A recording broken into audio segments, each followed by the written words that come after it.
Hello, everyone, and welcome to another edition of the GSMC College Football Podcast, brought to you by the GSMC Sports Network.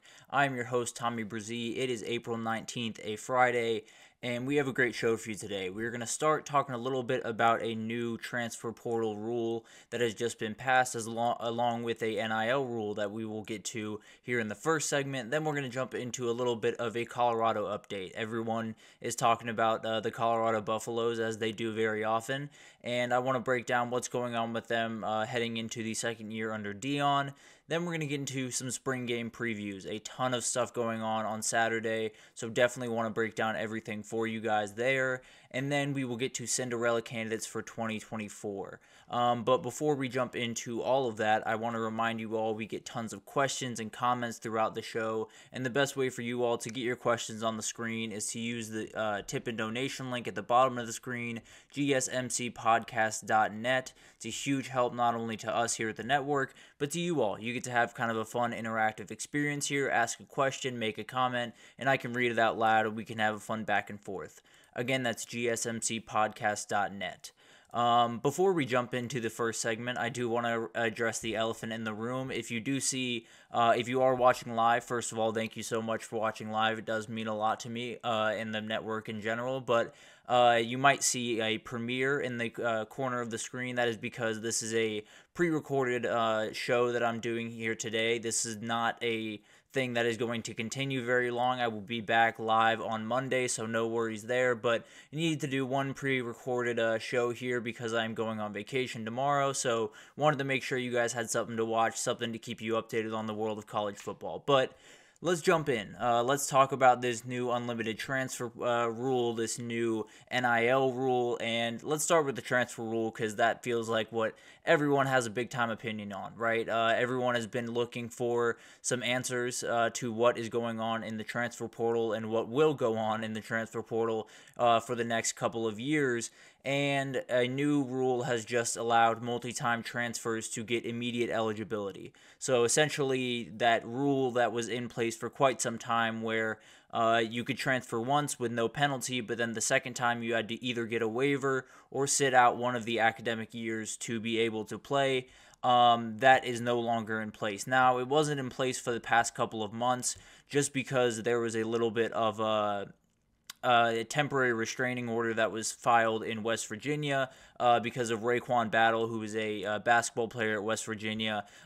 He was a third-time transfer, and they wanted him to play right away. They filed an injunction and were able to get that essentially stayed for the time being. So that rule didn't apply for the last couple of months, but that was a temporary change. Now it is a more permanent change, and something that will be very, very interesting to kind of watch unfold over the next, even couple of weeks, because this is something that will likely be ratified on Monday. They're meeting on Monday to ratify any of these things that they see fit, and to be totally honest with you, I would be shocked if this was not ratified on Monday, and that is right smack dab in the middle of this transfer portal window we have going on, which is just a remarkable thing to think about.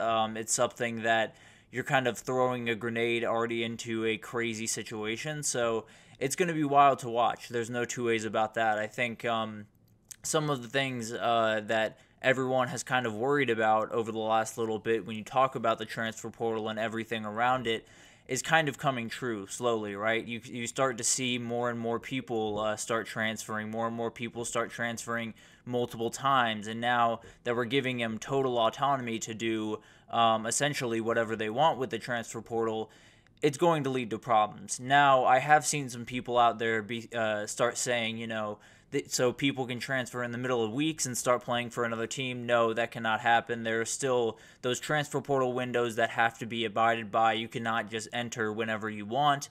But at the end of the day, if you are in good academic standing with both your school and the school that you are going to, you will have no problem. So obviously a huge flip. It's something that is thrown into this transfer portal period that has already had a couple of ers and ahs here and there, not necessarily the big-time craziness that I think a lot of us were expecting, but still a lot to unpack for sure. And I think there will definitely be a couple more people that start looking at that as a real possibility, especially people that have transferred multiple times but might not love the situation they're in. They might start looking at it as a real possibility to find somewhere else to play instead of possibly having to sit out a year. So, and one of the other things from this ruling that I think will really impact kind of the future of the sport is we've seen more and more some of these kids that will enter in the December window and then go back in the spring window, depending on different circumstances. Caden Proctor did it this year, and there are many others actually that did it in this cycle. I feel like it was something around like 15% of the people that had jumped in had already been in earlier this year. So just a remarkable number, and something that I think will only increase as you give these players more power to kind of do whatever they want to a certain extent, to have the ability to kind of jump around willy-nilly and do these things. As long as you have the grades, you're good to go type of mentality. I've talked about it a number of times, and I think the big thing here is giving all these players all this power is mostly a great thing, right? You want to see these players be able to find the right place for them to end up and start playing really good football. But at the end of the day, when you look at the amount of power that we are giving these kids, the amount of ability we're giving these kids to move around and do things of that nature, but not giving them the ability to do that smoothly or to do that with all of the knowledge in hand, or to not get taken advantage of in certain circumstances, in those scenarios, we're not really doing them justice. There's this idea, I think, around college sports in particular right now, because of all the changes that are going on, that we need to make it as much of a professional sport as possible, so make these kids as much in control of their futures as possible. And to be totally honest with you, it's not that I am against these kids having all the choices in the world, and they absolutely should be able to find another place if the place that they start off with does not work out. I just think there's a difference between doing something like that, holding kids, for 5 years. I think that's the worst idea, but also there has to be a happy medium here, right? There has to be an area where we can all sit down and say, okay, this makes sense. This is a structure that benefits the kids in the sense that they can find where they want to go, but also doesn't necessarily give them full autonomy to kind of just play around with the transfer portal as they see fit. That is obviously a very dangerous way to go about business. That's a really dangerous way for schools to be able to look at the transfer portal. I think when you look at this way the schools that are approaching it right now, it's a very aggressive approach. Like, let's be totally honest. And I think if this was fully ratified, which it's going to be, let's be totally honest, that becomes tenfold. The ability for these teams to essentially just parachute into a kid's living room and say, we'll offer you X, Y, and Z if you come over here. Maybe they're not even willing to do that.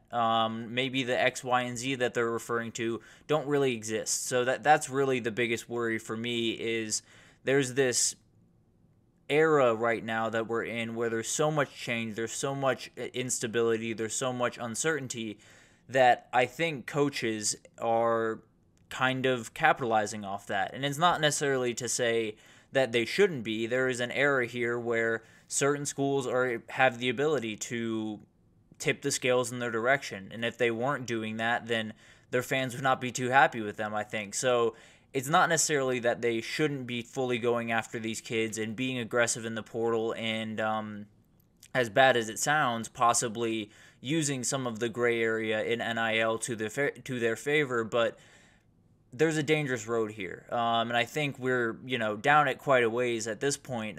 But I think this just pushes us almost over a cliff, to be totally honest with you, at least for the next little bit. But let's get to the NIL agreement that was also struck in this meeting. I think this is something that obviously we will probably hear less about just on a day-to-day basis in college football, but will be very interesting in the long term to figure out kind of what does NIL look like overall. So NIL has been something that they've been talking about for quite some time, trying to find some type of structure that just makes sense. And I think they were able to find at least something. It sounds like the universities are now allowed to help the athletes find the NIL contracts that they would like to participate in. So it's a very interesting difference from when the kids essentially had to go out and find it on their own. These collectives were totally separate from the school. Now the school can kind of get involved with the collectives and push the kids in that direction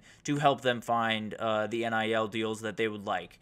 Now, the trade-off in that is that any deal over $600 has to be disclosed to the school. So all of the big-time deals that we've heard so much about behind closed doors will now not be behind closed doors. They will be public record that everyone can kind of get and access pretty much at will. So it'll be a really interesting thing that definitely helps the idea of NIL going forward. It helps people who are kind of on the fence about NIL, who are very skeptical of the idea.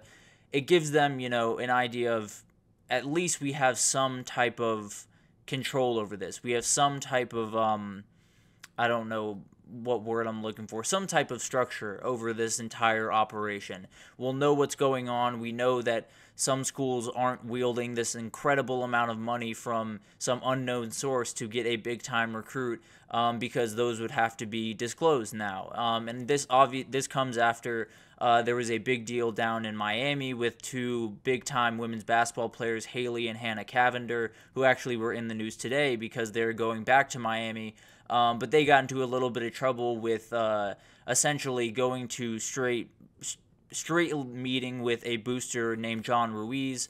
That would now be legal. That would be totally allowed under this new ruling, and that would be something that would have avoided Miami and these two girls from quite a bit of headache. But at the end of the day, they're a little bit later on this than some people would have hoped. And I think the interesting thing about this is there's going to be so much change going on with NIL, with the transfer portal, with conference realignment, with all of this stuff, and you'd love to have an idea of just what's happening on a day-to-day basis. And I think this NIL rule at least helps that. You won't really get to see the underbelly of college football. I don't think 99% of us watching this or doing this will ever be able to see exactly what happens every single day throughout college football, because some of it is very, very much behind closed doors and will never find the light of day. So it's going to be really interesting to see how this kind of impacts not only the way that NIL deals are done for these college kids, but how it's kind of viewed by the public. You'll be able to see a lot of this stuff firsthand. You won't have to take, some random NIL valuation for face value. You'll be able to look up the number, and unless they're just racking up $500 deals, you'll be able to get an idea of what the packing order is. And it'll be a very, very interesting thing once it comes around to possibly, becoming contracted employees or becoming more involved, the university that is, in paying these athletes.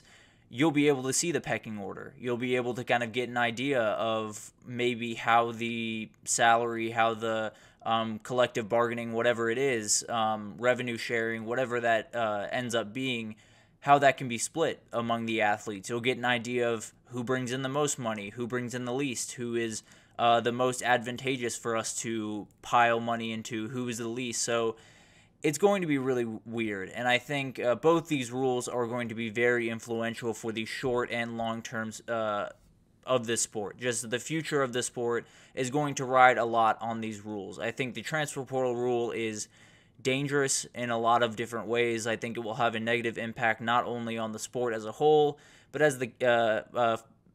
on the kids. I think it really will have a bad impact on these kids. I think there will be a number of kids who are super talented that just get caught up in a spur of the moment decision, decide to move on from a place that they probably should stick it out at, and fall short. And it's not necessarily something that doesn't happen now, but I think it will happen at a much higher clip if we give these kids essentially free reign over the transfer portal. Now, the NIL rule, I think, is something where you can take it or leave it, to be totally honest with you. I don't really fully understand why they have to disclose all this information, but at the very least, it will give everyone the idea of, at least you know what's going on. You have a peek behind the curtain. You have an idea of what the NIL deals look like and kind of how they're operating. So at the very least, it gives you the people that are very skeptical of the NIL world, it gives them a peek inside it, so they can draw maybe a more accurate conclusion. Maybe they'll draw the same one, but maybe at least a more informed solution. So I think it'll be really interesting to watch these two things unfold. The transfer portal rule will start unfolding very, very soon because it's being ratified on Monday, and we are still in the midst of a big-time transfer portal window. So I think there could be some guys that are rethinking their decision right about now. And then the NIL rule will have long-lasting effects for quite some time until a new structure is put into place. So we'll keep a track on all of these. We'll see what happens over the next few months, over the next few weeks, and over the next few years. I think a lot of stuff is going to be unfolding over the next little bit, and maybe these rules don't last for very long. Maybe they last forever. Who knows? But at the end of the day, we will keep you updated with everything you need to know there. But we're going to take our first break here. When we come back, we're going to talk about Colorado. There has been so much coming out of Boulder that I want to break down just where they're at and where they could be going into 2024. And we will do that right after this. So stick with us.